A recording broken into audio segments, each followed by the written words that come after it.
Hey, welcome to the Gen X podcast. I'm Sam Weller.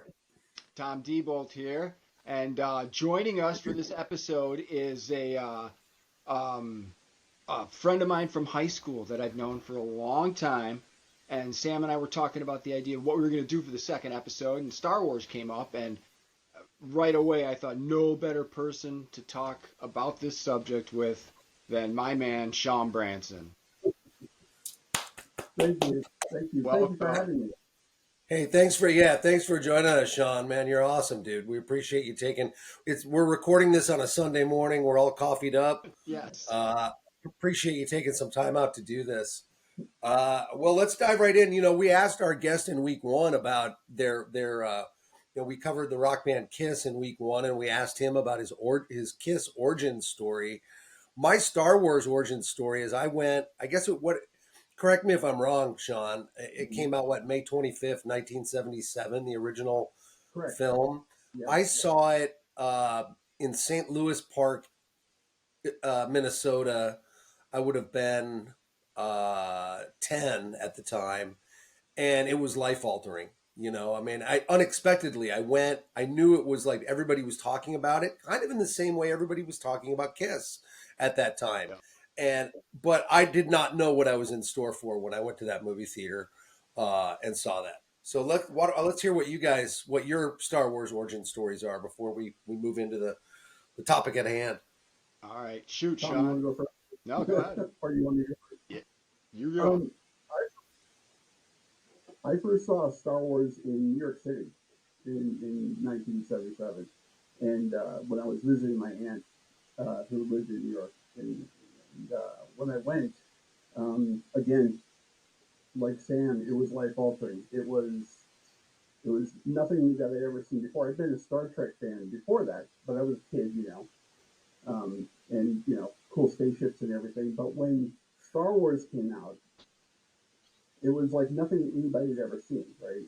Like it had this big black knight with that was an evil that nobody had ever seen before, and just this kind of mythic story, um, which I just fell in love with instantly, and then it just continued through the 80s into until my introducing my children to it. So yeah, it was also life altering as well. Do you All of remember? my misspent youth also had to do with Star Wars as well, like cutting school to go see Empire and Jedi, and like um, uh, like also when had a bunch of friends that wanted to go see Creepshow, and Empire was still out, and so we bought tickets to go see Empire, and we were going to sneak into Creepshow. And when we went into the theater for Empire, it's like, now you guys go see Creepshow. I'm just sit here and watch Empire. So that's the kind of Star Wars nerd I've always been. How about you, Tom? Do you remember what movie theater that was? Was it in Manhattan or what? Do you It remember was the in details? Manhattan. It was I don't know, 81st, and it was on the west side. That's Wow. all I Okay, so remember. so it wasn't in the middle of Ed Koch's 1970s Times Square next to the Peep Show booth. No, no. Although very briefly, no, I saw Raiders of the Lost Ark there. Oh, But yeah, no, this was way uptown, like 81st and I don't know, Madison. that's interesting because I want to bring Raiders up later. But Tom, what's your origin story with Star Wars? Well, much like you, I mean, we're all this around the same age, but 77, 90? I was, Yeah, I I, said 90, but okay. that would make me 89. So, being 9 years old in 1977, and going to see that. Now, I remember going to see, I think it was The Car with James Brolin, and Nice. saw the trailer for Star Wars, and this was when they just had to rough cut a trailer and throw it out there, and I was like, this movie looks ridiculous. It looks stupid. Really? Thought it was dumb as hell. So May 25th, I was happened to be visiting my dad in the city, and me and a friend of mine went to the Norwich Theater in Norwich, right on Harlem, and walked in there, and I wasn't thinking about anything. I was like, this is gonna suck, but it's a way to kill an afternoon. Yeah. So go in there. I walked out 2 hours later with my mind blown. Yeah. Yeah, I was totally like, what the hell did I? And that summer from that May 25th probably until I went back to school in September 6th, like everybody else should. Um, uh, I probably saw it like Normal 10 school times. year. That was the first movie I went back to the theater for multiple times to see. Right. Wow. Wow. Wow. And yeah, I mean, it blew my mind, and it was like, life altering. And I'm sure, both of you, Empire is your favorite movie, right? Empire, out of all the Star Wars movies, Empire is your favorite, right? And going to see For me, that, yeah. My older brother took me to see that when that came out on opening night, and it blew my mind because it was a packed movie theater. Now the last time I saw that was Jaws. My dad took me. Great having divorced parents, because when you go visit your dad, he takes you to movies. It's awesome. Um, so Jaws, right when that came out, we pulled up and there was this line around the Gateway Theater, and my dad was like, "What the hell is this?" And that started the summer blockbuster thing, Jaws. And I don't think you saw it again until Star Wars. Right. Which was what, 2 years later. So yeah, and it just kind of established the whole thing into the early. Yeah, it's really fascinating. There was a book, I can't remember who wrote it, called Movie Mavericks, Raging Bulls, or Raging Bulls, Movie Mavericks, but it talks about really the height of sort of cinema in the 30s and then again in the late 60s, early 70s with movies like The Exorcist and The Godfather and Midnight Cowboy and The Deer Hunter, and like really this high level of social commentary and elevated art. And then we as children were all privy to this sudden um, paradigm shift over to the blockbuster era. The blockbuster era, I think there's no doubt, begins, like Tom just mentioned, with Jaws, right? I think everybody would Yeah. probably admit that. That's the ushers in this era that we still embrace all these years later of the summer blockbuster, right? Right. But I think Star Wars even upped the game as much as I love Jaws. And Jaws, I think, has a lot to do with those earlier movies I mentioned, in that it's Hitchcockian, it's deep, it's intellectual, but yet it's also a thrill ride.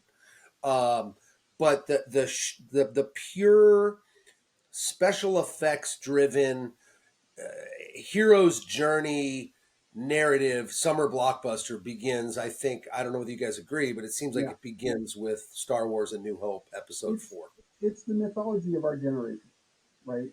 Particularly our generation, because Yeah. think about it for a second. The age of consciousness, they say, is like around 7 years old, right? For for children, right? When you become self-aware, when that the timing is perfect if you think about it, right? Yeah, Because here we are, you're 9, 8, 7 years old. I think I was seven, and I was 10. yeah, and suddenly there's this thing that's exclusively ours for the Yeah. longest time. Yeah. But then we get to share it, right, with our kids and make it multi-generational. But we are the I don't know, I hate to use the word gatekeeper because there's a lot of negative connotation with that. Oh yeah.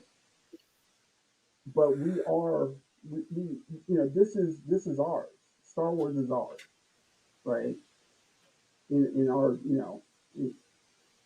sure you could say Star Trek's the same and all that, but this one is exclusively our mythology.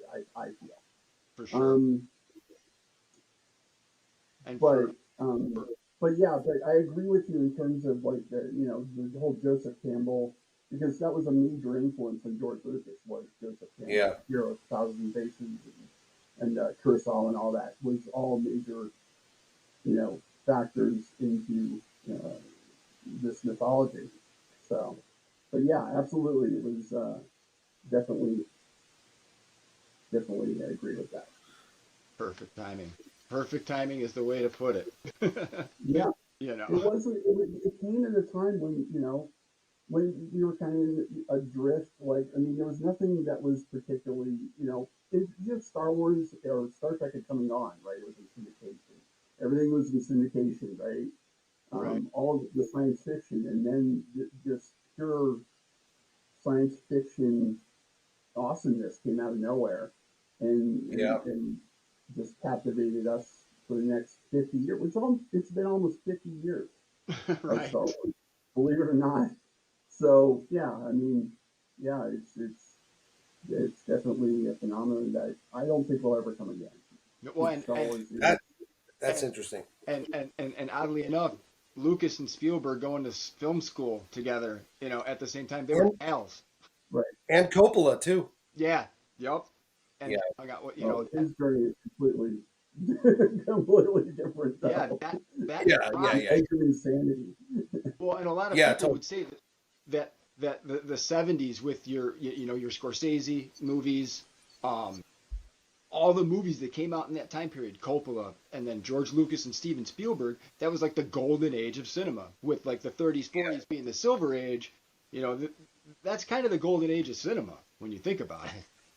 Yeah, it is. I think it is, and this will segue into what we're going to talk about shortly. But I think we're living through, arguably, the golden age of television right now. Yeah. And we're going to talk about that as it relates to the Star Wars universe.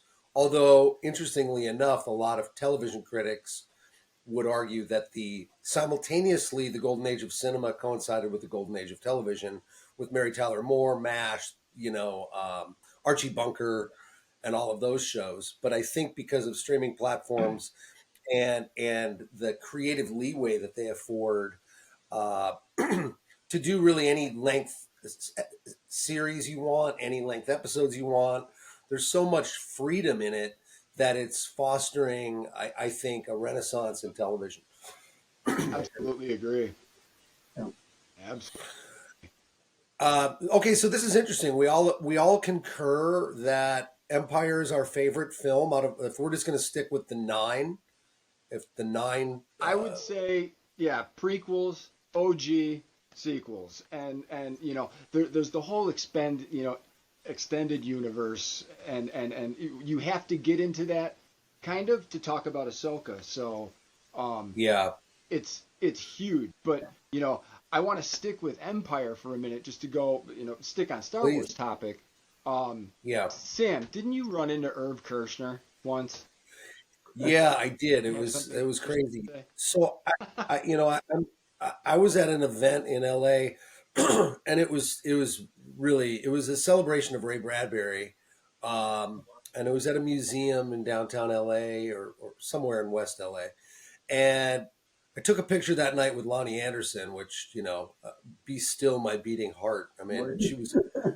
she had more plastic than a GI Joe or Barbie figure at that point, but it's Lonnie Anderson. Uh, but then I turn around and there's Irv Kirshner, and I I've met a lot of celebrities over the years, and I don't nerd out because that's not what those people want. It's got to be annoying when someone goes all Chris Farley and say, I'm very much the famous SNL skit with Paul McCartney. He was like, "Remember when you wrote Hey Jude?" It's like, Right. no, nobody wants that. I mean, I was in a restaurant once and I peed at a urinal next to Burt Reynolds, and he kind of like looked over at me over the stall, and I'm like, "Holy shit, it's Burt Reynolds!" And he doesn't want that while he's trying to urinate. He Um, didn't I do think the that was rap. but Chris Claremont. no, he was so sedated on something, man. I mean, I don't know what kind of painkillers that guy was living on at the Married, end of his life. married to Lonnie Yeah, Anderson probably at the time. probably, and doing that Bert Convy game show, The whatever that Burt, win Burt lose or Productions, man. Yeah. draw. But so Irv Kirshner was there, and I just decided to go Chris Farley, and I just went and I was like, "Sir, sir, you hear this all the time." And he was very elderly, and it was just prior to, I believe, his cancer diagnosis. And he was friends with Ray Bradbury, and that's I was with Ray at this event, and I went up to him and I said, "I'm sorry to do this." He goes, "At my age, I love to hear it. Say it, say it." And I said, Empire Strikes Back changed my life completely. I think as a storyteller, it is the tightest, most mythic, the closest thing we have to Greek and Roman mythology, in my opinion, of our generation is Empire Strikes Back. Yep. Yeah. It'll last for millennia Yep. as a story. And I told him that, and he said, I never tire of hearing that. I hear it every day from your generation, Generation X. And I said, I think at this point the prequels were coming out, and I said, may I ask what your opinion is of these prequels? And boy, the look on his face, he goes, and this could make some Star Wars fans angry. I mean, he's just like, oh, don't get me started on they're terrible. And he goes, George Lucas is a horrible man. I want nothing to do with him. We don't talk anymore. He doesn't call. He's a terrible person. This is just Irv Kirshner's opinion. I'm not passing any judgment on George Lucas. But he's like, those movies, he's destroyed his legacy, is what Kirshner said to me. And then I said goodbye to him, and I turned around and like there's Buzz Aldrin, and I was off talking to Buzz. And that was the fucking most surreal night of my life. Movie From director. Irv Kirshner to Buzz Aldrin. I love it. I love it. So, yeah, I mean, and we can stick with that for a moment. Prequels, Sean, where do you lie on the prequels? Oh, great question. I like the prequels. I used to hate the prequels, but as you know, You've grown to love them. I'm sorry. You've grown to love them. Yes, I've grown to love, as just about everybody else has. Most original fans started out hating, the OG fans started out hating the prequels. But as time has gone on, and we've received the sequel films, Yeah. we've cringed about those now, and we've gone, those prequel films, which we took our kids to, right, when they were tiny, Yeah. right? We took our kids to them, and we kind of sat there and went, well, this isn't my Star Wars. Well, now I view it as, hey, that's my Star Wars, right? Just as much as the OG was. This is Interesting. my Star Wars as well. Yep. It's funny you say that Empire's, are collectively our favorite film, right? And that's cool. What's more telling is your second favorite film. And my second favorite Star Wars film Great question. is Revenge of the Sith, right? Because growing up, after you saw the first film in 1977, you heard all the stories about George Lucas's whole story, right? That this Yeah. is all supposed to be about Anakin Skywalker, and this is supposed to be 9 films. We got the 3 middle films, right? So how long were we waiting for that fight with Obi-Wan Kenobi on the edge of the volcano that you heard about as like this mythic tale as a kid? Right. And then suddenly here it is, I can't remember, 2005 or whatever, and suddenly you're sitting in a theater with the kids and your wife, and you're sitting and watching this mythic battle on a volcano, Yeah. and it's like a myth, this myth is made fact in front of you. And that was what I enjoyed about Revenge of the Sith. The lead up to it, people can trash on Hayden Christensen. We had a conversation last night about this with my daughter and her boyfriend about how Hayden Christensen got bagged on for his acting in those films, and everybody was like, so wooden and so whatever. It's the writing. It's the writing, it's the directing, right? Yeah. And we'll talk about that when we talk about Ahsoka and his appearance. Spoiler alert on that show, Right. right? But we'll talk about that in a little bit. But it's not his fault. And the more that we've gone on, as more time, 20 some odd years has passed, I've grown to accept what he was, what he brought to that, and appreciate it more. And so Yeah. that's why that's my second favorite film. Not to mention it has a badass fucking space battle at the beginning of the movie. It's like the longest space battle that you get, and it's just really awesome. But yeah, that's what's your second favorite Star Wars film? Yeah, and I want to get into of Tom's the thoughts original on the nine. OG. But what's your second favorite film, Tom, and then your thoughts on the prequels? My second favorite is, I'm going to say Return of the Jedi, just Yeah, because it closes I love out that film. that arc beautifully, and you get to see Yeah, Luke be a badass the whole movie. Yeah. yeah. What's yours? Yeah, I think it's tough, and I'm even one who embraces the Ewoks. I know a lot of people are like, "Oh, they're too cute." Lucas was going overboard with teddy bears and stuff. I love the Ewoks. I don't Sure. care. Um, but I think for nostalgic reasons and for what it was able to do out of nowhere, I'll go with A New Hope as my second. I just think the establishment of the characters. Beyond special effects and beyond the storyline, the characters established in that first film are all so compelling and lovable in different ways. From R2D2 to Chewbacca, and he continued it, of course, with Yoda and other characters in the subsequent movies. But Yeah. that is a character-driven movie to me, Yep. as much as it is a plot-driven movie, which is not, I don't think, easy to do. Right. You had Particularly to when you're invest. You had to invest in those three main characters, and you did. yeah. And I think that's why a lot of people love Star Trek is because Star Trek is so Yeah. character centered. And I think that A New Hope introduces us to these wonderful characters who again are mythic figures in our to our generation. Yeah. Well, so great question though, Sean, you bring up about what's your thought on the prequels. Tom, what do you think of the prequels? The prequels. Initially I was psyched because I was just like this, new Star Wars. Why wouldn't you be excited? I was very excited, and that was like right at the edge of when everybody had the internet. And I remember feverishly looking everywhere for that trailer because I wanted to see the trailer. Um, Yeah. and then took my at the time 5-year-old son to go see it, and I walked out so disappointed. Um, there was parts I liked about it, but I was just kind of like, what the hell happened? But my son liked it, so I was like, That's interesting. this is his Star Wars. I got to respect that. We walked out. I told my dad, you got to go see Star Wars, and we went and saw it, and he was like, what the hell was that? He didn't get it. So, Yeah. you know, I understand that. Clone Wars to me, or Attack of the Clones, I hate that movie. It's Yeah, up there. it's my least That or favorite. Rise of Skywalker for me are the two worst movies ever made.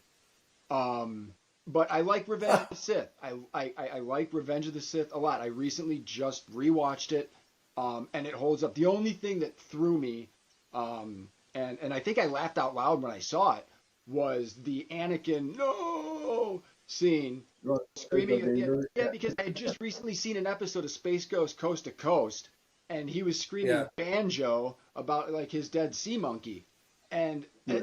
all I thought was banjo when Anakin's screaming no. So, but I'm glad. I'm glad Is it that, dead sea monkey? yeah, He had a brine shrimp that yes, died. yes, named Banjo.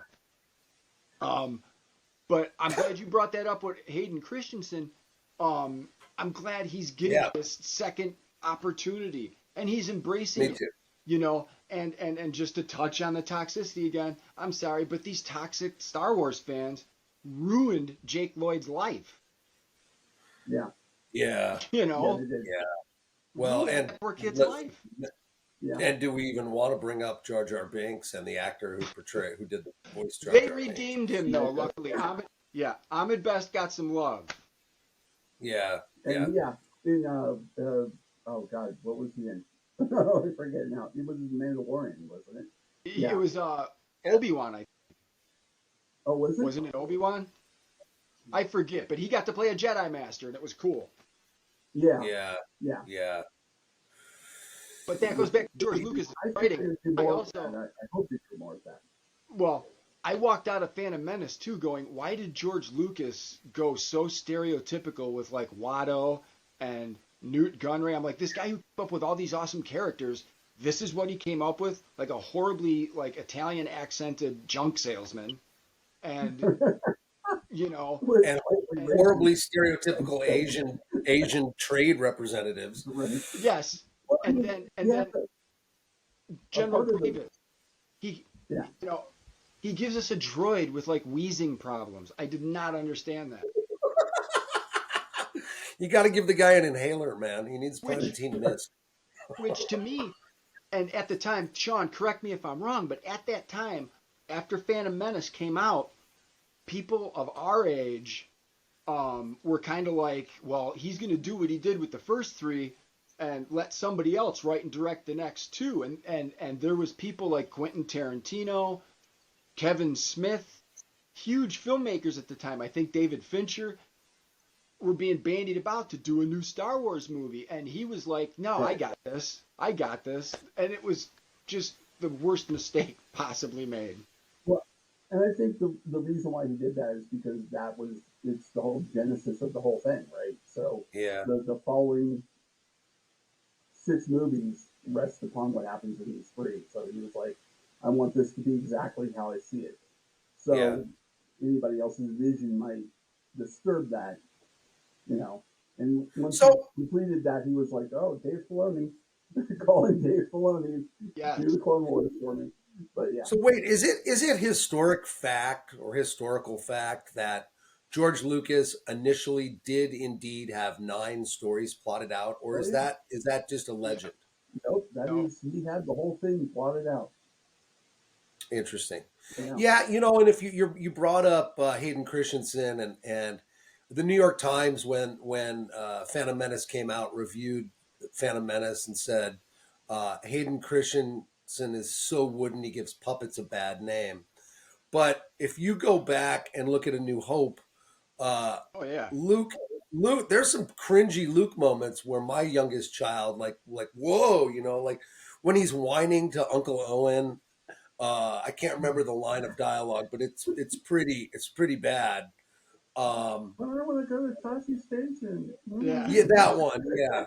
And and Natalie Portman, who's a remarkable actress, and I think Black Swan is a great movie. Yeah. Um, she couldn't act her fucking way out of that script either. Bad Well, writing. because she's Bad supposed, writing. you And know, I then can't believe she talks like this throughout the whole first third of the movie, just like this when she was trying to be queen, right? So I mean, yeah, it and then wasn't you until come up later that she kind of blossomed out, and yeah, you come up with a character, Darth Maul, that's awesome and give him nothing to do.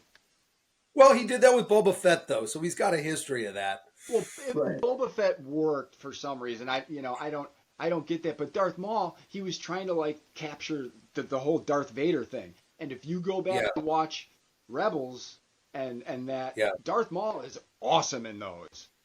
Well, Awesome. he's also in Clone Wars, and he's Yes, awesome in that too. he's Yeah. awesome. Darth Maul's a great character, and now this is going to be a very controversial assertion or assertion, I should say. I think an argument could be made as we sit here and argue the merits of the prequels. I think, to me, you guys probably will disagree.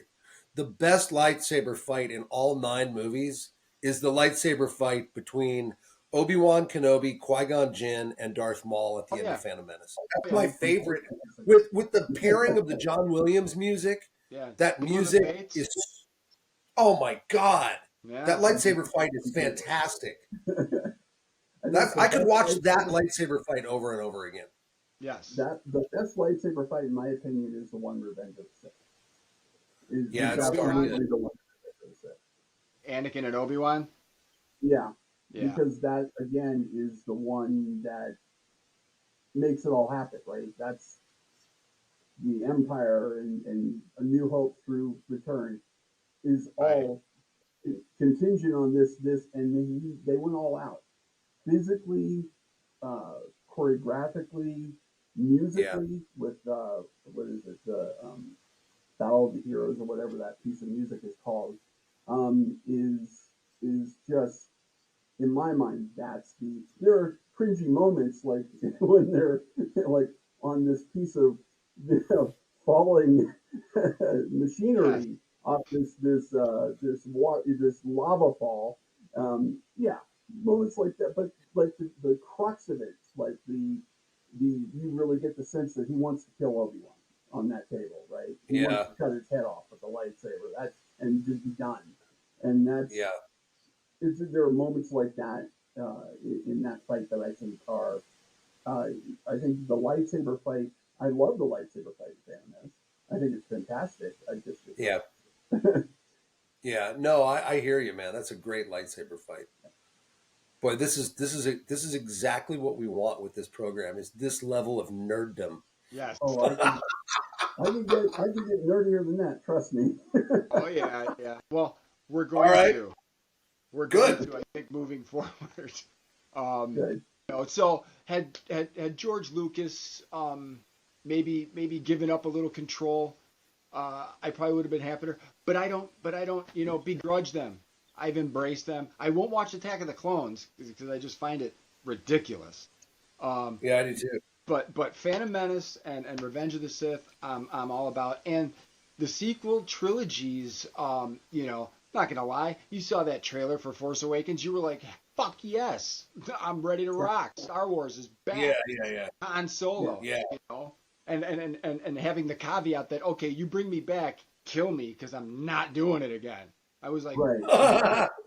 great. Yeah. And I like The Last Jedi. I like that movie, the second one. Rise of Skywalker, I walked out of that movie going, I don't get it. Like I missed something on Rise of Skywalker. So I think we all did. yeah, I was just like, what the hell was going? It's Space Leia floating around. It was just bizarre. Space Leia. I think they should have just called it Episode 9: Hot Mess. Yeah. Well, Episode 9. Here's what J.J. Abrams did with Lost. He had a kick-ass first 2 seasons, and then it came time to wrap it up, and he was like, what do I do? Help. And just threw whatever was out there. I didn't watch Lost, but from what I understand, people hated the ending of it. So, all right, so we can move on to, let's talk a bit about Ahsoka, and I'm going to, Sam, you are not familiar with the character at all?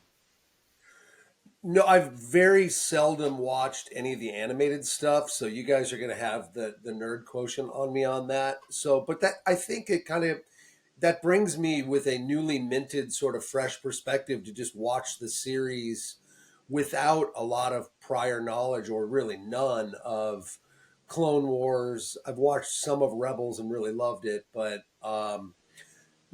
very little knowledge of Ahsoka at all. And so to watch the series without any of that, it still is very meaningful to me and impactful and superb. So we can get into that.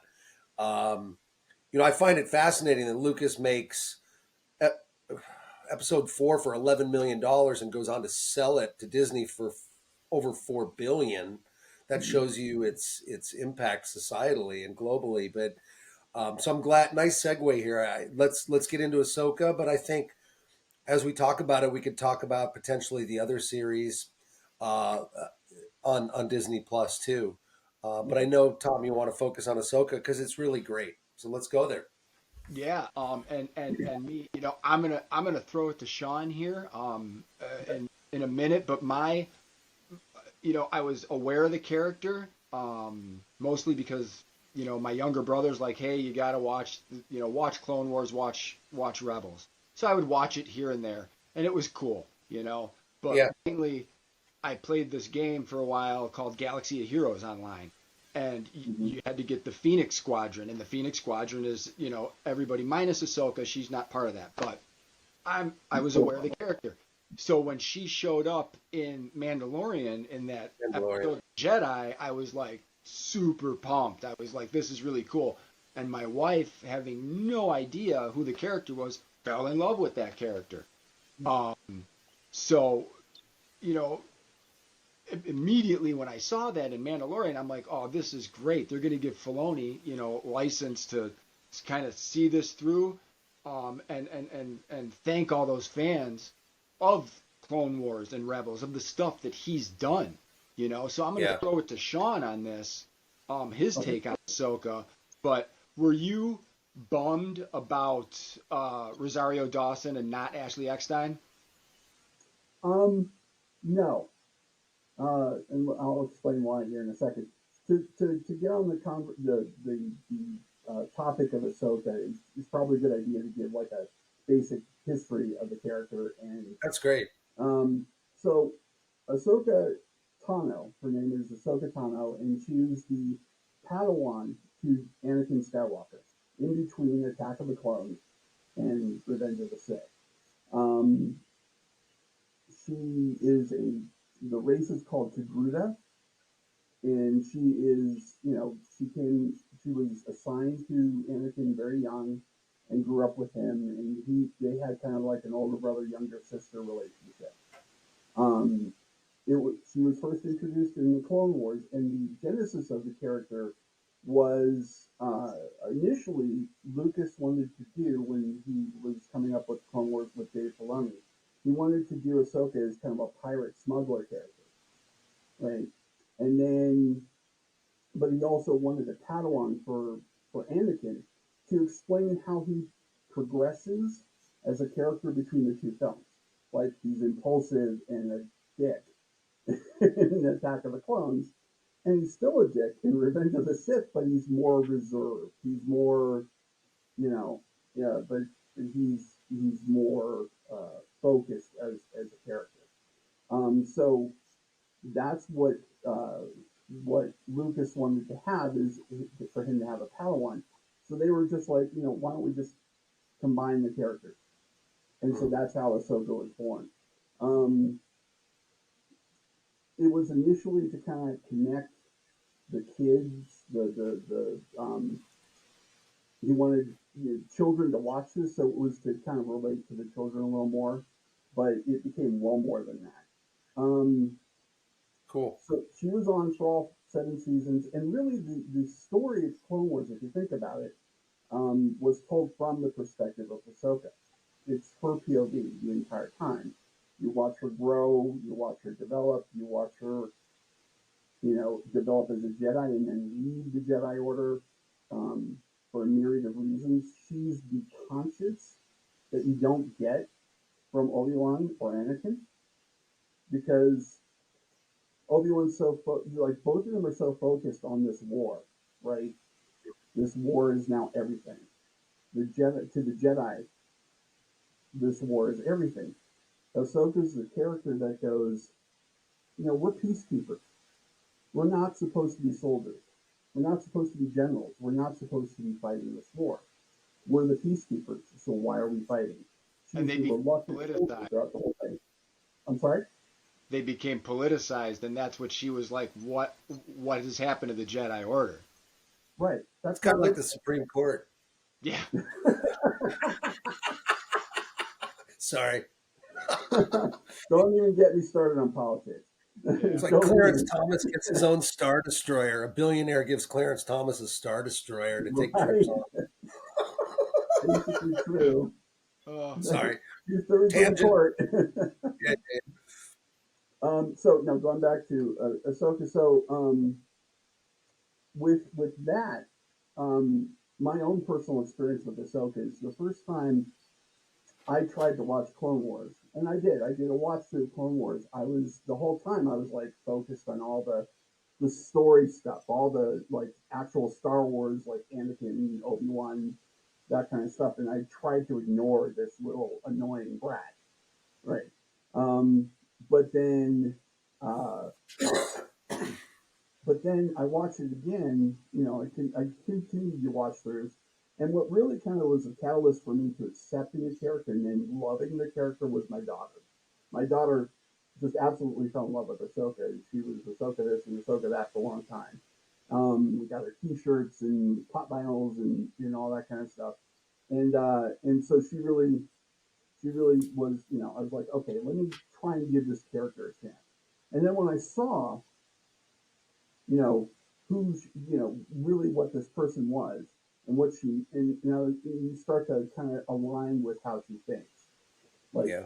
they really shouldn't be fighting this war, and that's not what Jedi are supposed to be.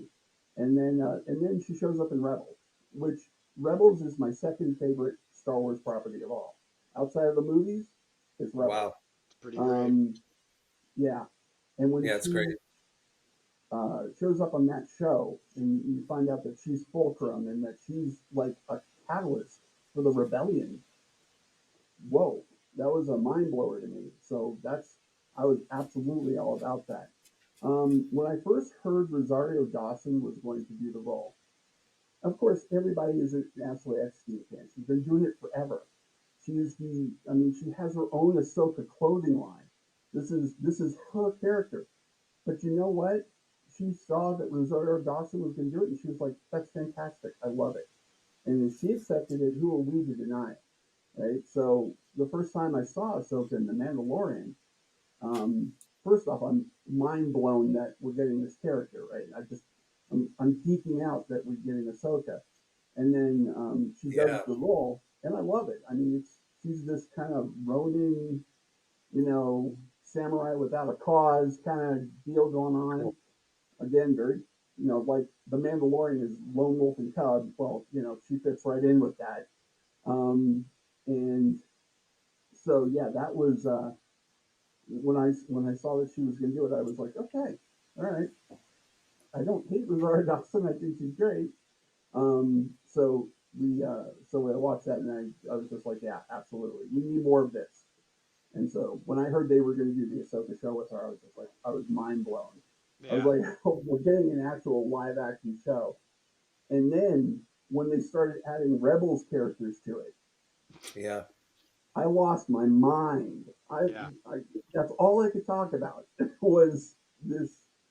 Just ask my family; they were ad nauseum going You're off gonna get to on see this finally it. I'm getting a realized on Sam TV. Brand, In live right? action. I'm Yeah. getting an Ezra Bridger. I'm getting a Grand Admiral Thrawn in live action. Are we gonna get Zeb? We did get Zeb. He was in the Mandalorian, Yeah, but he's yeah, as a background character. yeah, exactly. I don't know. I I mean, hope he they're shows getting up. they're getting they're getting the Spectre crew back together, right? They're getting the Ghost crew back together. The only one we're missing now, I guess, is the Kanan. Kanan.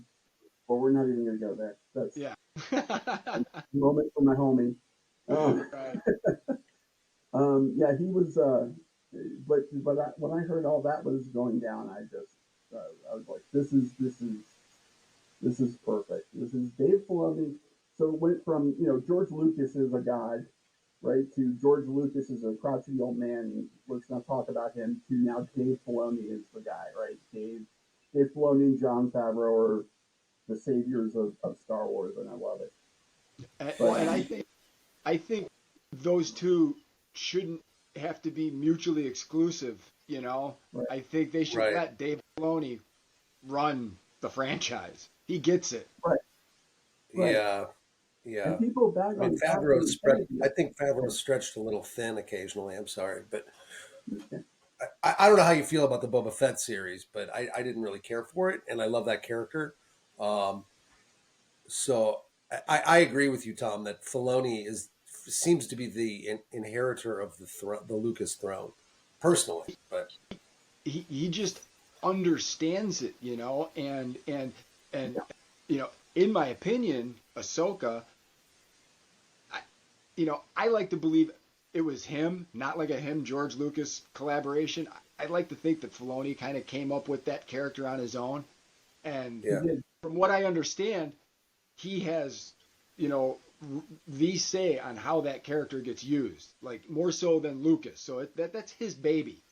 Um, yeah, Well, and right now, from an operational point of view, it's Kathleen Kennedy and Dave Filoni that's pretty much running the show now, right? yeah, And, right, and John Favreau. Those three are the big voices now.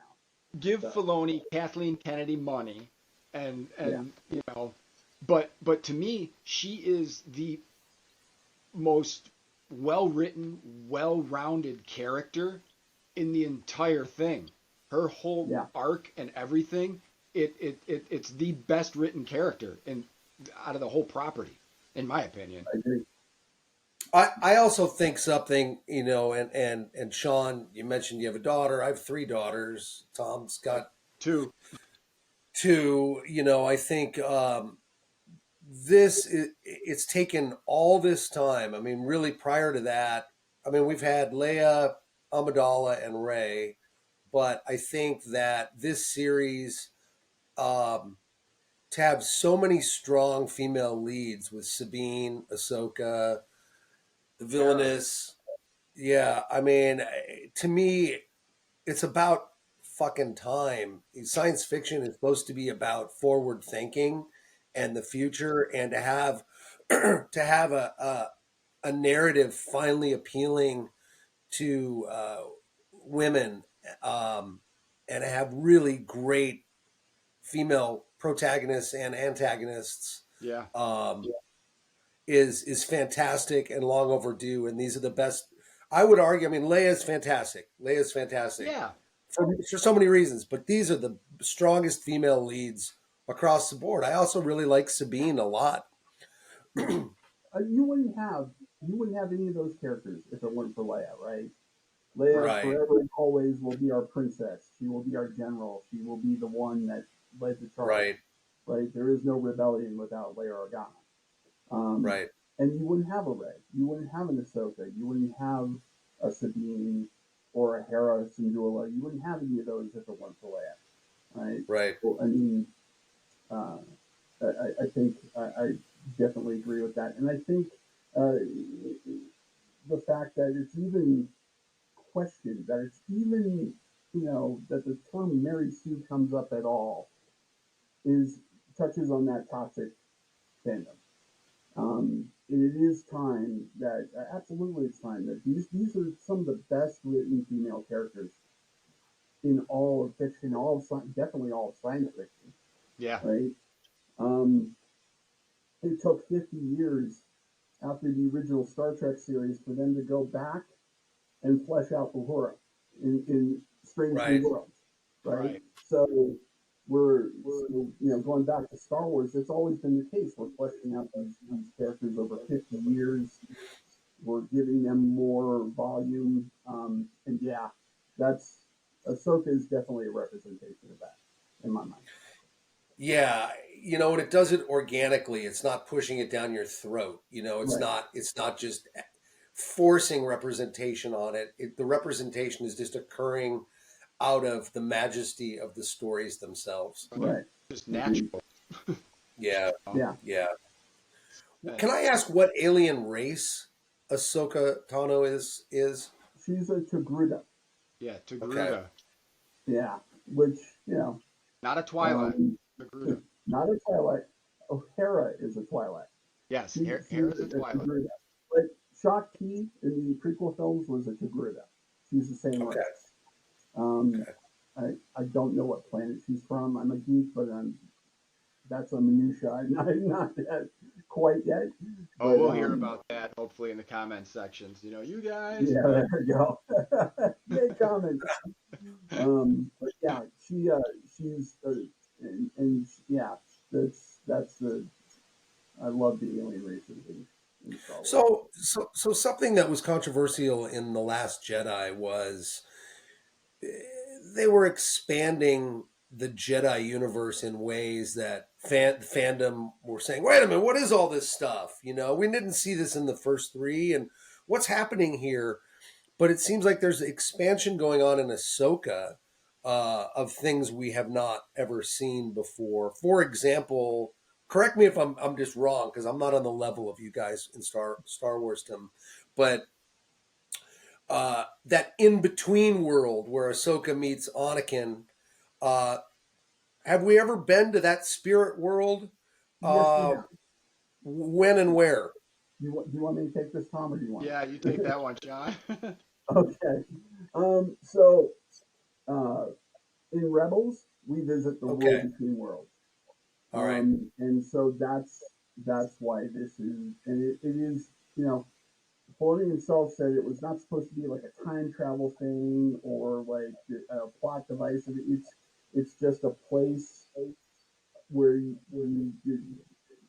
between consciousness. It's a place where you learn and you gain knowledge. Um, cool. yeah. Uh, to expound It on that works. about like they're bringing other things into Ahsoka. Um, since he started, Filoni has been given a kind of unique carte blanche to bring in uh, EU or legacy stuff into canon in Star Yeah. Wars. The That George biggest Lucas example of that. forever said, this isn't part of the story. This isn't part of the story. Now, Filoni's like, let's ease it in. Exactly. Thrawn, for instance, is EU. He's legacy. He was introduced in the early 90s with the Zahn books, with the Zahn Heir book, to the yeah. Empire books. And then suddenly now he's canon. Black Kakistan, I can't even pronounce his name, the Wookiee in Book of Boba Fett. Kyrgyzstan, yeah. Thank you. I can never remember his name. But he's an EU character. He's a legacy character. There are other things um, that have been introduced by Filoni at the kind of nod of Lucas, because he Yeah. did that with the prequel films. He brought in some EU stuff, so he's been kind of given carte blanche to do that, which I'm just very happy about, because that means now you can see like deep lore stuff like Darth Revan and the old Knights of the Yeah, Old the Old Republic Republic stuff. stuff. Now, yeah, exactly. Which, if that continues, oh, we're, Yeah, we're I'm in down. for a feast. Yeah. Yeah, exactly. I'm down. Well, and just with the show, and we're 5 episodes deep or whatever it is. I after the first 3 episodes, I was like in love with the show. I was like, man, this thing Oh, is it's so good. And that's one thing I'll give Disney. They don't cheapen up the TV budget. Those No, shows look better than the movies, I think. they really do. They're They really phenomenal. do. But then you're getting this all these different characters. You're getting Balin, who to me is the coolest Jedi we've been introduced to, because you don't know Right? what and pour a drink for Ray Stevenson. How sad is that? That sucks. But Yeah. he's this Jedi who you've never seen before. He's a mercenary. You don't know what he's up to. He Exactly. loves He loves the old ways and all that, and he's using this kind of to his advantage for whatever his end means are. But and his apprentice, and he brought up Boken Jedi. I mean, come on, was that like you were like, what? What a great turn! Yeah. He's a sympathetic villain, which it's not. He's gray. It's not black and white. It's shades of gray, which makes him Oh, fascinating. don't say that. Don't say Why? that. The fandom's gonna lose it. There's no such thing Fuck as gray them. Jedi. Oh yeah, But I agree. I like. Absolutely. You don't know if he is a bad guy. Actually, you don't know if he's a villain. The ulterior motives he has. He says he wants to bring back a better way, balance. Right. right? A better balance. What Right. does that mean? Does that mean Right. bring back? We know he doesn't bring back the Jedi, right? Because we've got 3 sequel films that say that doesn't happen. But Right. at the same time, what is his voice calling to him, and does he end up really being a bad guy? I think he's going to be your anti-hero at the end. Yeah, That's right. Interesting. Yeah. It's fascinating. Yeah. So this is going to be another. And I don't care about the fans. I'll take the heat. Tom took the heat last week with our Kiss episode and Which was angering the great, by the Kiss way. fans. So I'm happy to take the heat with having like basement dwelling dudes coming to my house hunting me down with hey man, their Nerf Lightsabers. lightsaber. Dude, I have a Nerf Boba Fett rifle that's like Mandalorian Uh, rifle. I've It's got a huge. dark the saber. Mandalorian rifle. So I am a huge fan of Avatar: The Last Airbender, which of course Dave Filoni Yes. had a central hand in.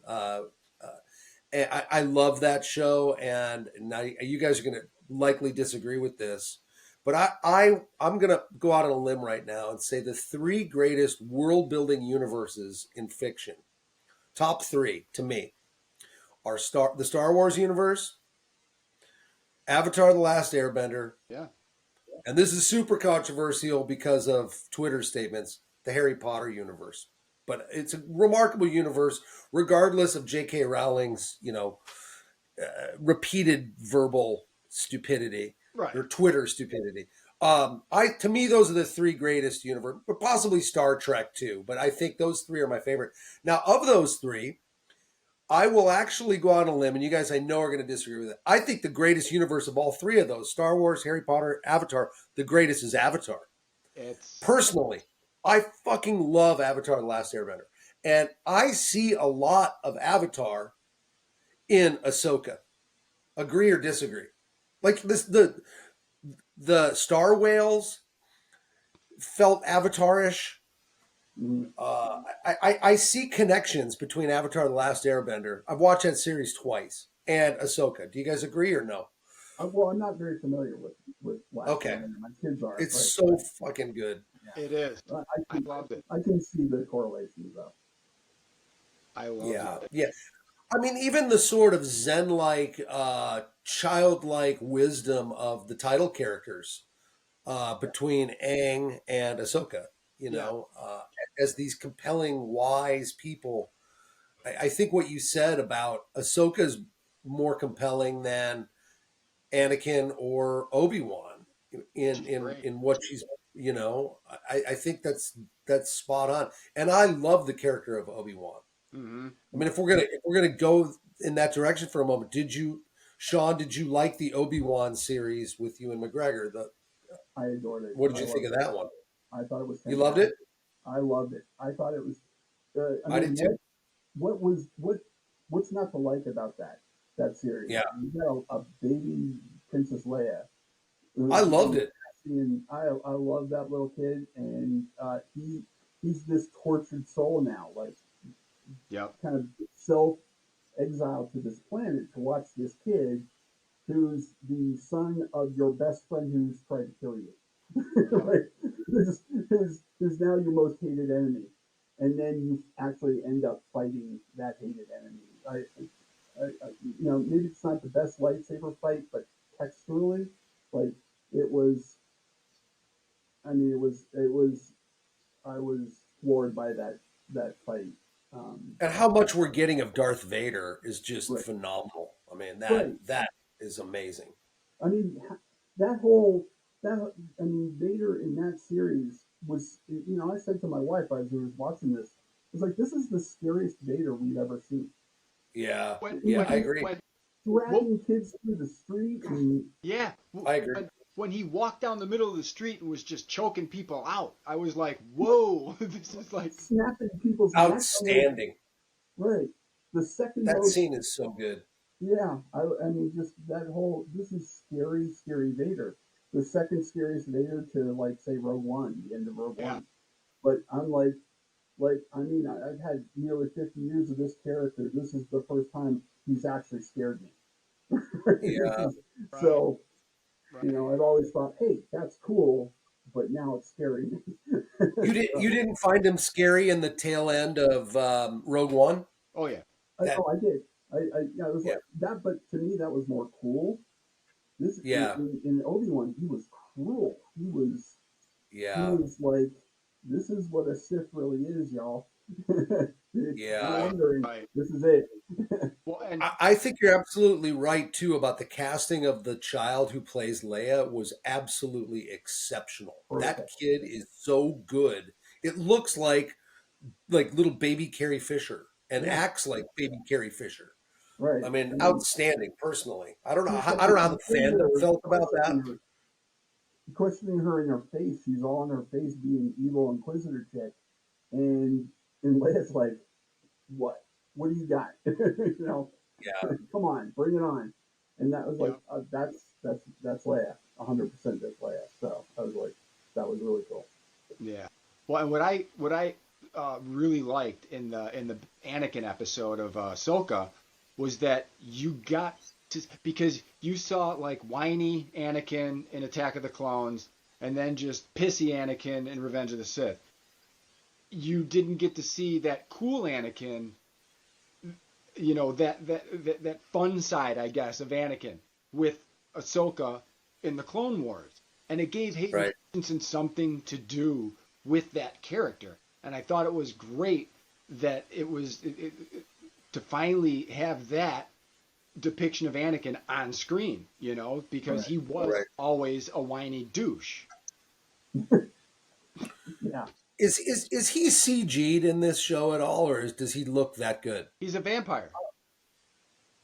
I think Hayden Christensen, if they did any de-aging to him, it was minimal.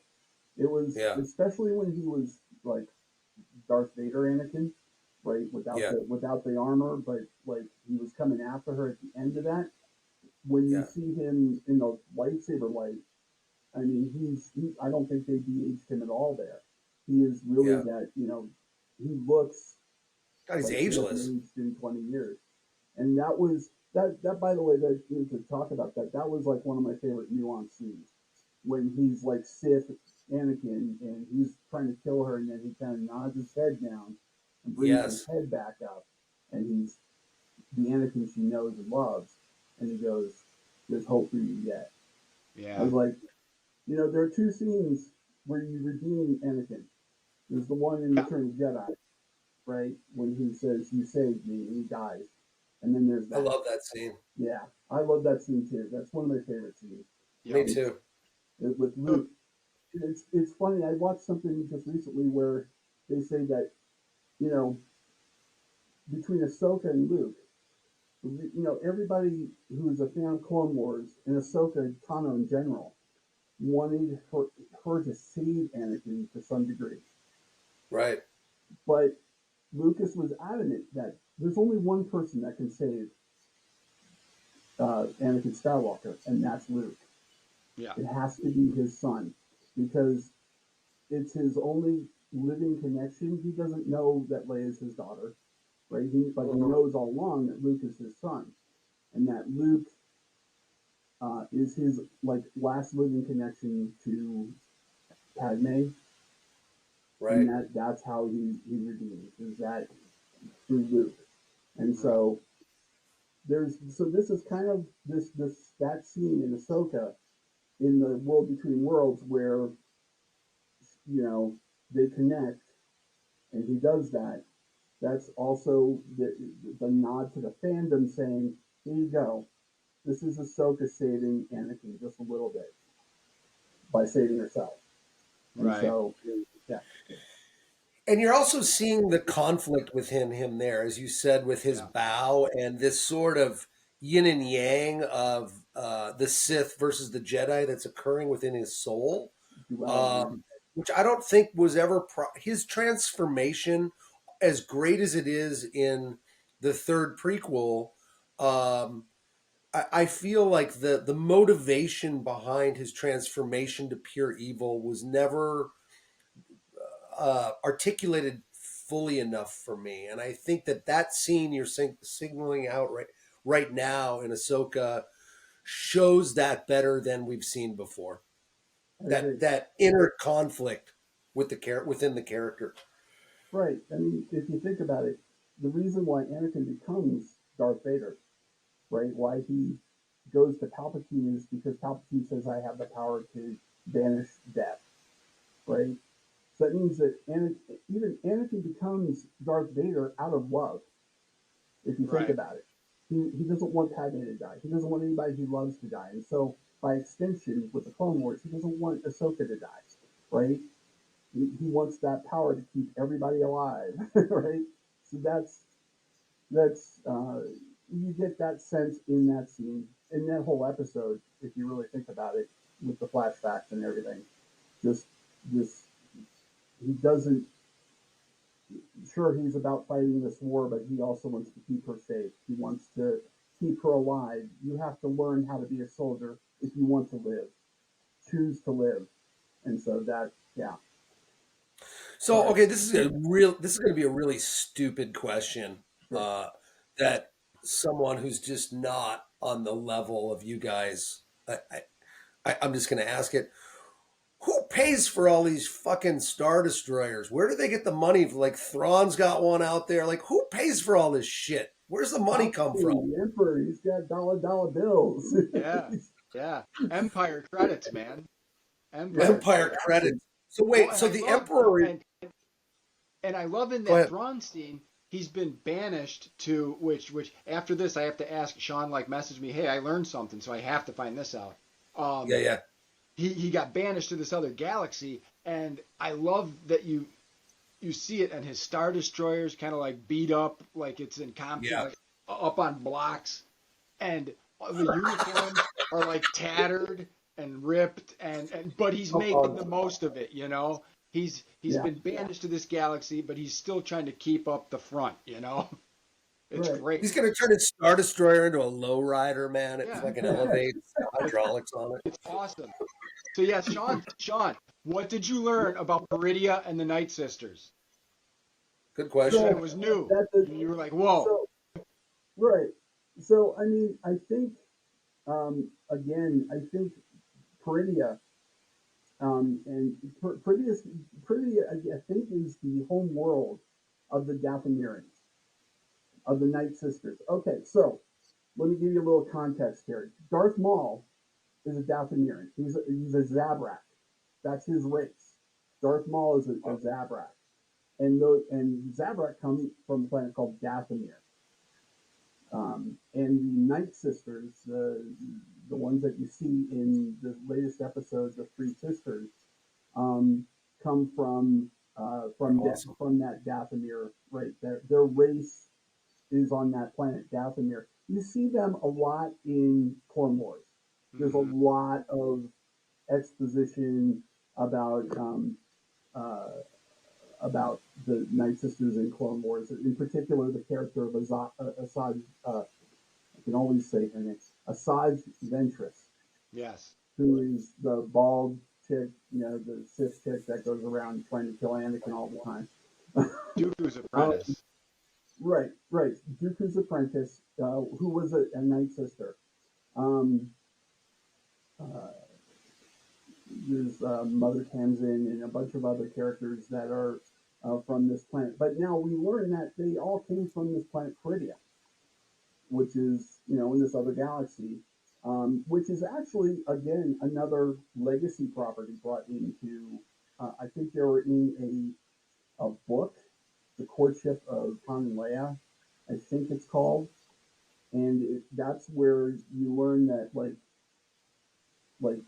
Han Solo owns Dathomir or something weird like that. And yeah, I don't under, I did a little research on it, not a lot, because you told me not to fret.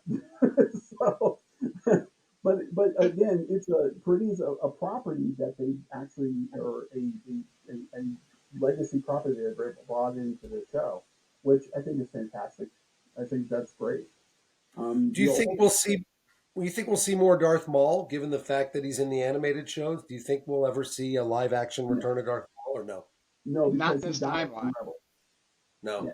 Yeah, exactly. Not, they may do something with World Between Worlds, but Well, he's dead. Darth Maul shows up at the end of Solo Right. Right. Yeah, as the head of but the, that's also what is it, because the Solo Crimson happened Dawn? before Rebels. The Crimson Dawn. Yeah. Yeah. He's like John Gotti in that universe. It's awesome.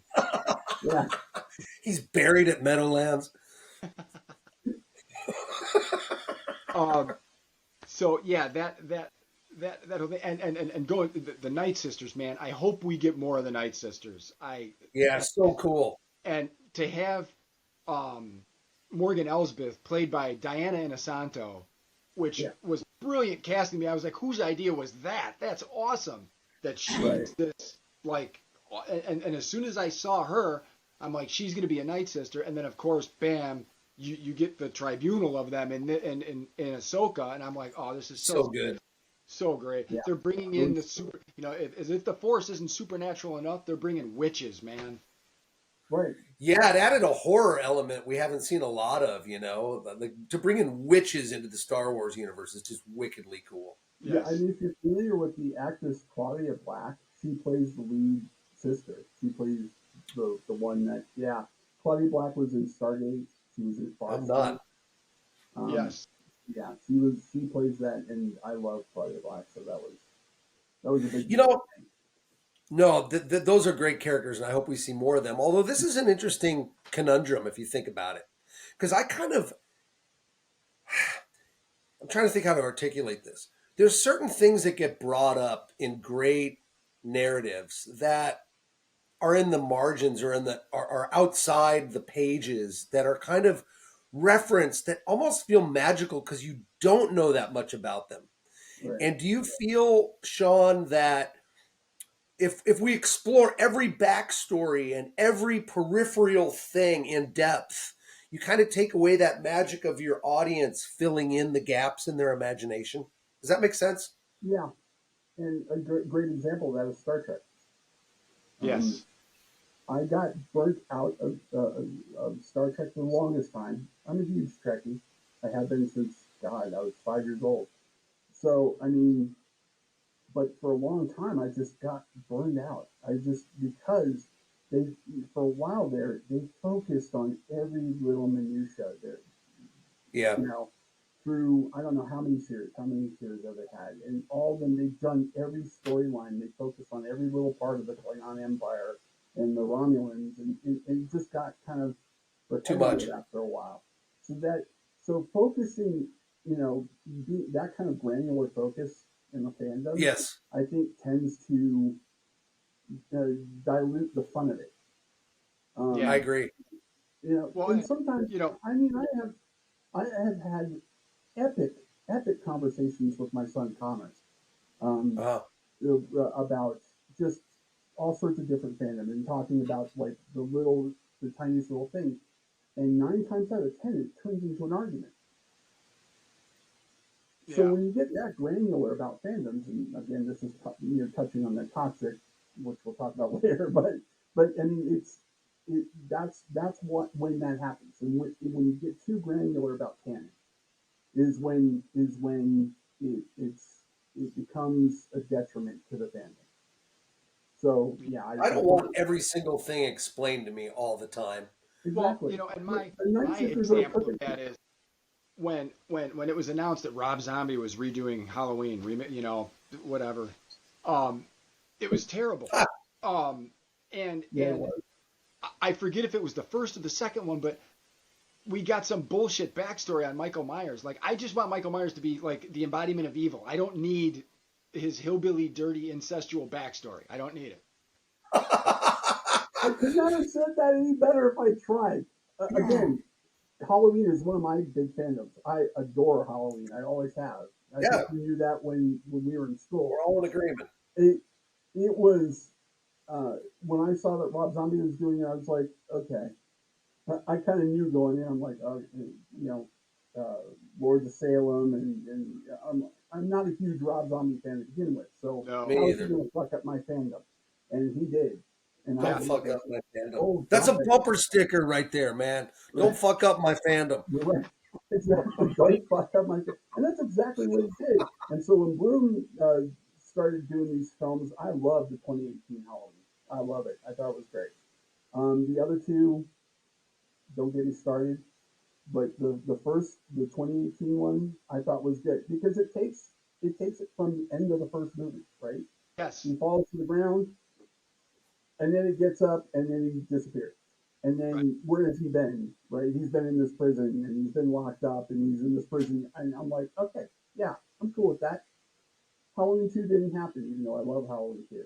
Right. But it's like, you know, but yeah, Just it's exposition you don't need. Like Star Wars, like fleshing out characters, that's great. But it and like you said, it doesn't like all the minutia doesn't need to be picked over.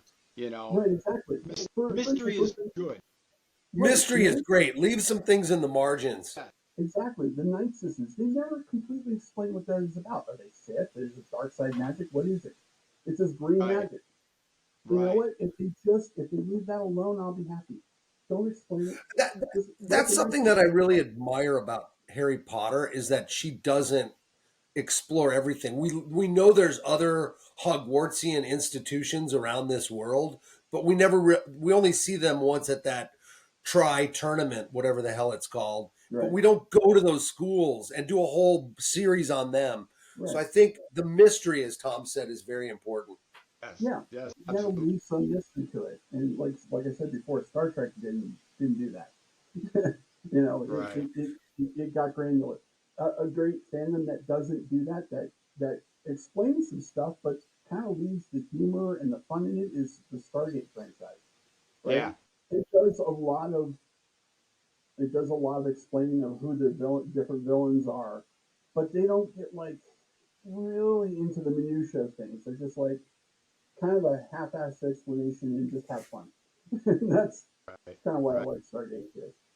But You yeah, know, quick generational question, which ties it back into kind of the title of our show is: what do you think? I mean, our first episode was on Kiss, and we talked about merchandising and consumerism, and Oh, really how Kiss geniuses. exploited that, for lack of a better term, with toys and garbage cans and bed linens and pinball machines and coffee. Star Wars coffins. Yes, from condoms to coffins, as Gene likes to say. We get you Yeah. coming and we get you going. Oh, Gene, please stop with Always your thinking, man. can. No, hey, Always that guy. thinking. So, but wait a minute. Why do you think in Star Wars? Really, to me, it seems that toy and merchandising exploded in new ways we'd never seen before with film. Maybe with Planet of the Apes, I guess, but in ways we'd never seen before with Yeah. Star Wars. What was it about that era, 1977? Kiss and Star Wars, both at their apex. You know, Star Wars releases, Kiss is at their peak. What do you think it was about that era specifically in that time that fueled this thirst or hunger for uh, merchandising? Because we've never had that before. We Yeah, never had Star Wars figures. We never had, Kiss lunchboxes. We never had, we never had Star Wars lunchboxes. We never had all that merchandising before. The closest thing we ever came to in Star Trek is you had to hunt for like the little phaser and communicator sets, Yeah. right? yeah, You had to they had the Miko dolls, and that was it, right? Yep. right. There was when the Star Wars merchandising came out, the key thing about Star Wars merchandising was the Star Wars figures. That like I don't know what is it 5 inch tall figures Yeah, that it was Right, everybody like had. not the industry standard at the time. You Right, know. right. exactly. That you could sit there, they weren't dolls, they weren't they were Yeah, action figures. And then we hadn't had action figures before then, right? Yep. And you could put them in that little case that was Darth Vader's head, and that was cool. And that was that's really, true. and it was all built around fun. And then you had like those figures could go in ships and the big AT-ATs and stuff like that. And that just didn't exist before then. And I think that's and everything. If you remember back then, everything tied into Star Wars. Hell, Yeah. everything tied into Kiss. That's all there was back then, right? Those Well, two things and disco, and and they that was it. and they and they both had their failed TV shows. Yeah, that's true. You know. Like Star I'm Wars fond of Holocaust. them. Well, even the Brady's had their musical forays, man. The Brady Bunch Variety Hour or whatever the hell that was called. Yeah, but Yeah, when you can get Art Carney in a Star Wars show, why pass up the opportunity, right? and B. Arthur, and B. And B. Arthur, Hey, Arthur, Arthur. and Diane Carroll, right? Wasn't The and Tom Golden Girls in as the that Night too? Sisters.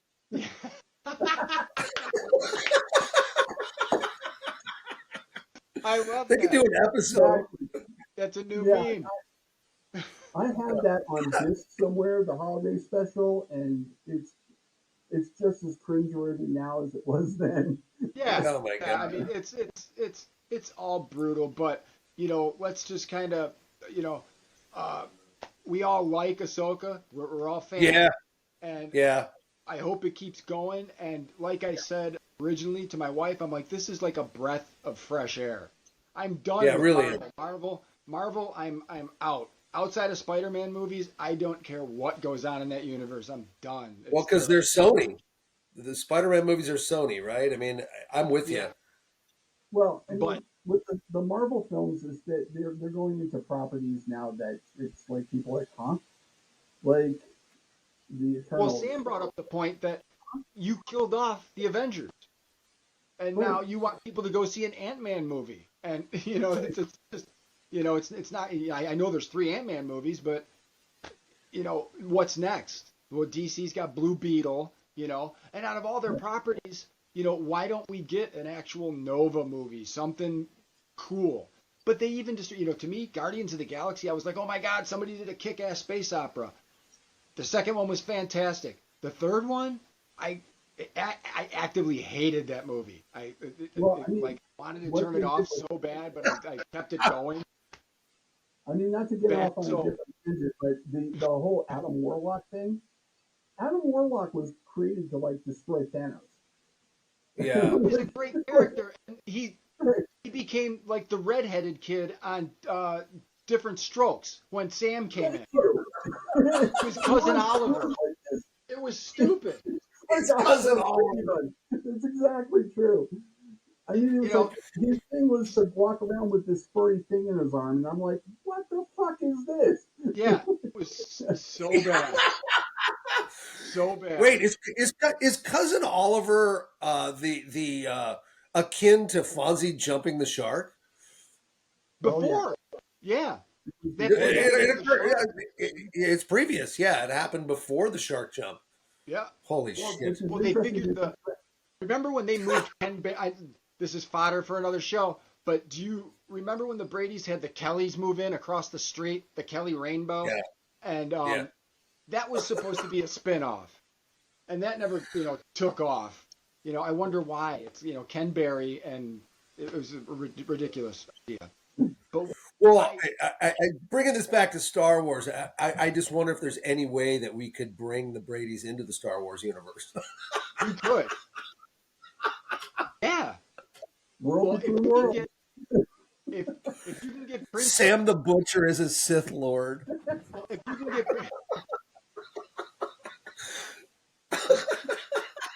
that's too much 70s. Sam the Queen Butcher. Alice. Dude, talk about nerdgasm. That's Sam the Butcher, the voice of Magilla Gorilla, as a Sith Lord. I mean, make that happen, Filoni. You're killing me, man. You're killing. Yeah, please make that happen. If you can bring back Peter Cushing, you can bring back Sam. Yeah. Right. Right? All right. Yeah. We've gone an hour and 15, so we got to segue into our.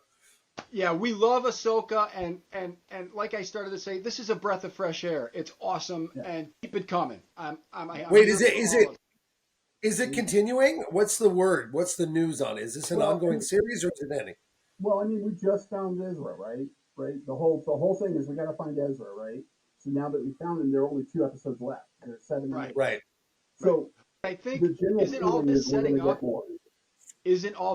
up Filoni's eventual Mandalorian universe film?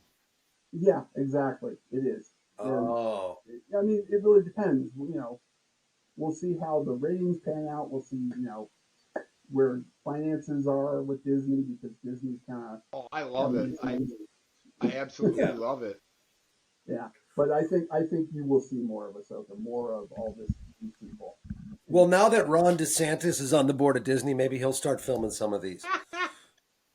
There you go, Sith Lord. Darth DeSantis. The Sith Lord. Darth DeSantis. Do we want to? All right. So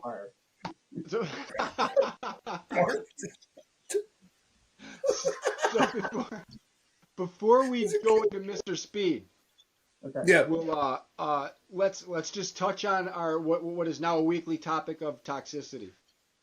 Oh yeah. Star Wars fans are the worst. They're horrible gatekeepers. And when Ahsoka came out, I couldn't believe that the first 2 comments I saw were, "Why is the whole cast female?"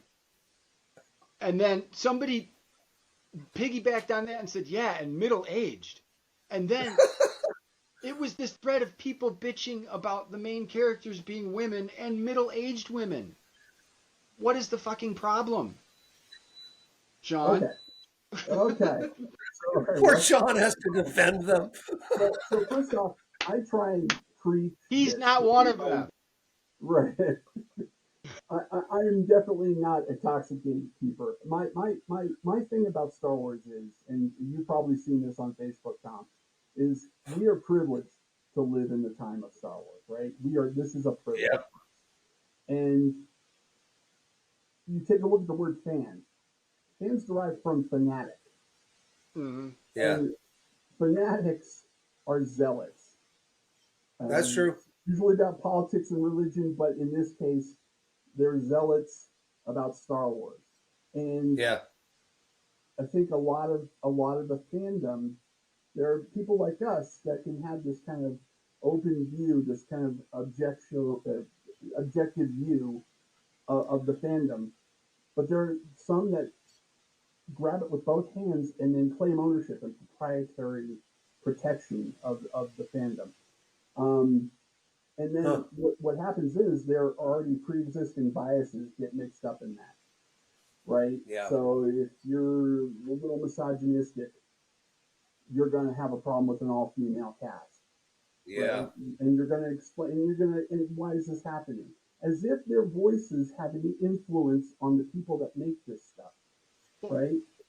And it's And, everybody screaming, Disney's woke, Disney's woke. And it's like, no. I mean, we could go on a whole different topic about woke. I'm not going to even touch that because Right. you can imagine what your comment section is going to be like. But I think it's an I easy mean, way to say I don't understand that. You know? exactly, exactly, They're watching science fiction. What do they expect? They accept alien races. exactly. Oh my Right. God! It's like you're I mean, watching a show, a whole universe about differences, right. right? This is what Star Wars is. It's right. The evil empire is white and British and all human, right? Think about it for a second. The empire is the most, you know, they're Nazis. They're space Nazis, right? Yeah. So, and then the good guys are all aliens. They're different. They're women. They're men. They're black. They're white. They're everything, right? They're inclusion. It's a So big universe. if you're not accepting this, then why are you a part of the family? Right. Yeah. So So you Uh-oh. can there's bitch. right, exactly. So right, so you can claim one thing and go, why is this? You know, what?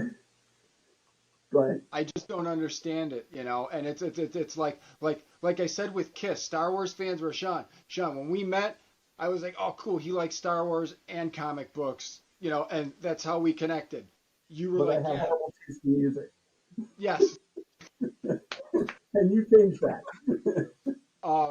No, I think we all had horrible taste, Metallica. but but it was something to grab onto. Like, yeah, we're Star Wars fans, and now as you're older, and I will say, like Mike, our last guest brought up a point that toxicity really exists only online.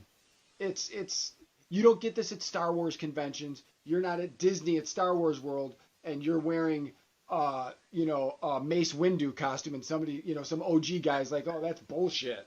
Right. Get the hell out of here. You're cool with it, but online, it's a whole different thing. You can just be a Everything about judge. toxicity, about fandom toxicity that Mike said, I absolutely agree with. I hung on every word that he was saying because he's an expert on that.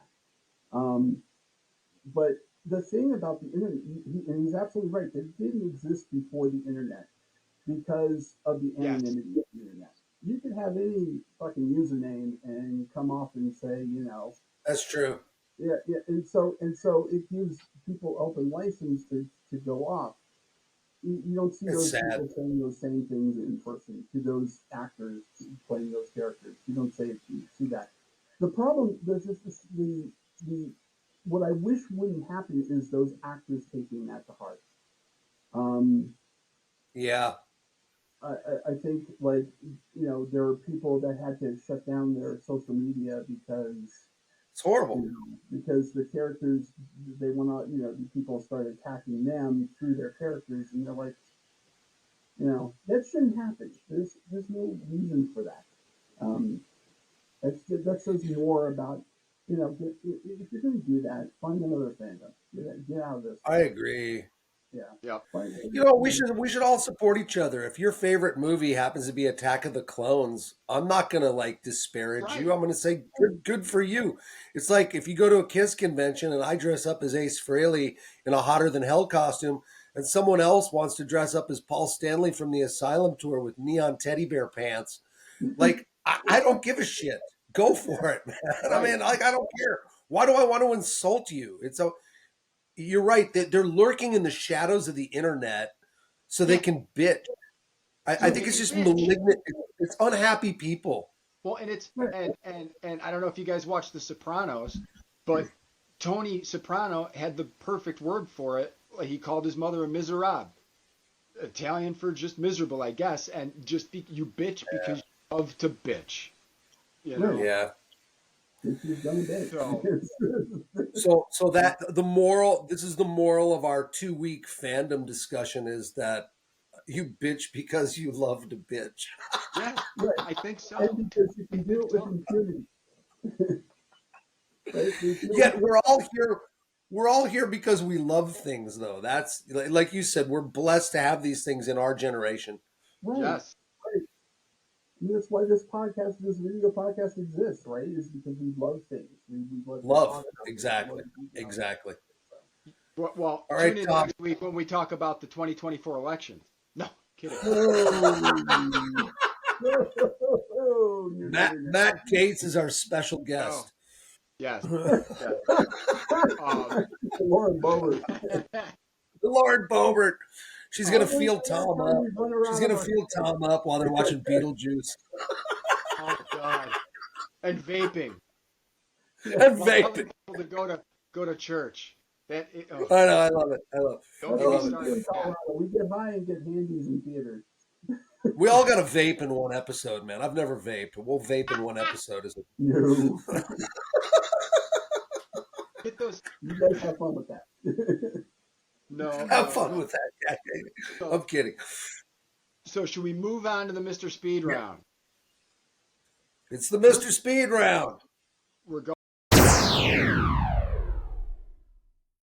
right now, Mr. Speed round. I'll ask, and then we'll go to Sean, then we'll go to Sam, and then come back to me for the answer. All right? We already All right. asked. Let me You get the got the timer timer? set here, man. What's that? 317. 317. 317. Is that what it is? 317, 318 is the song Something like Mr. that. Speed by Kiss. All right. You ready? Yes. All Go right. for So it. we already answered this. I had second favorite movie, but what's your third favorite movie? It's out. It's an extended universe. It's Rogue One. Rogue Rogue One. One is Nice. my Nice. Yeah. favorite movie. Return of the Jedi. Yeah. And I go New Hope for me. That's my third favorite. I rotate around those three. All right. What's your favorite ship? Ooh. That's a good. The stock answer is the Falcon, but because Rebels is my second favorite property, the Ghost. Nice. That's, Sam. that's my favorite. I don't know the name of it, so Sean or Tom will have to fill it in. But I like Mando's original ship that got blown up. That's I don't know my the name of favorite. that. The Razor Crest. The Razor Crest. I That's love my that. I favorite. love it. My Or Queen Amidala's stainless steel SR-71 Blackbird. that Man, was I love cool. that thing. That was Space pretty Ghost. cool. All right. What's your favorite piece of music? Oh, that's hard. Oh, wow, that's really difficult. um,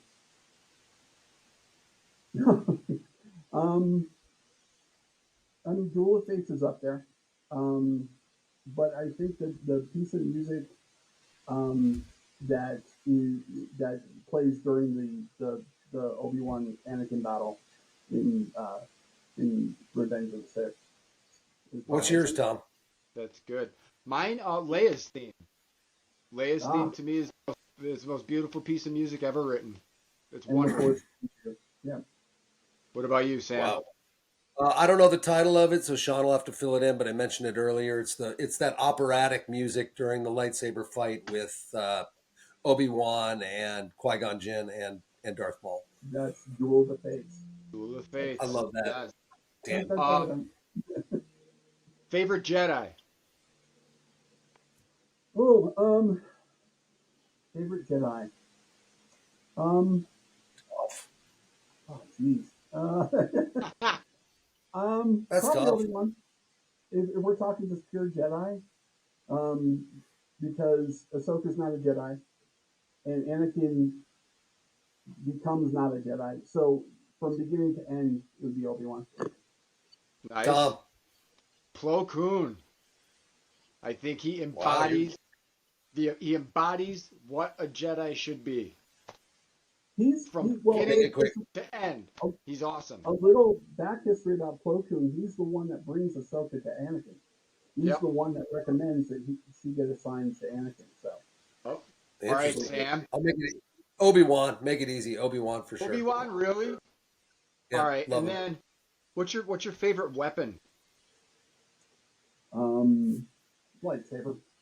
Yeah, Yeah. Sam. Darth Maul's lightsaber. Lightsaber. Oh, we talking Dual like Darth edge. Maul's. lightsaber? See? Yeah, Darth Maul's lightsaber. No, me. I'm going either Han blaster. I love the blaster. Yeah. But Mando's rifle in the original season that just disintegrates people. It's Yeah. so. It looked good. The poncho. It gave the whole Clint Eastwood look. It was Yeah. great. It was So, Josie awesome. to Wales. specify, because I didn't know we were getting that specific, Vader's lightsaber. Vader's nice. Haters. Oh, And the time is up. We'll go bonus round. Bonus question. Bonus question. bonus question. All right. So, what is your favorite spin-off from all of this? Uh, Out of the Shit. universe. Rebels. Rebels? Beginning to end. Yeah. Every time. I will say it's always going to be Rebels. It was Nice. the Holiday perfect, special. it was the perfect lead up to A New Hope. I think Yeah. talking about universe building, you did a great job of that. Right. So, like, All right. Sam, you said holiday special?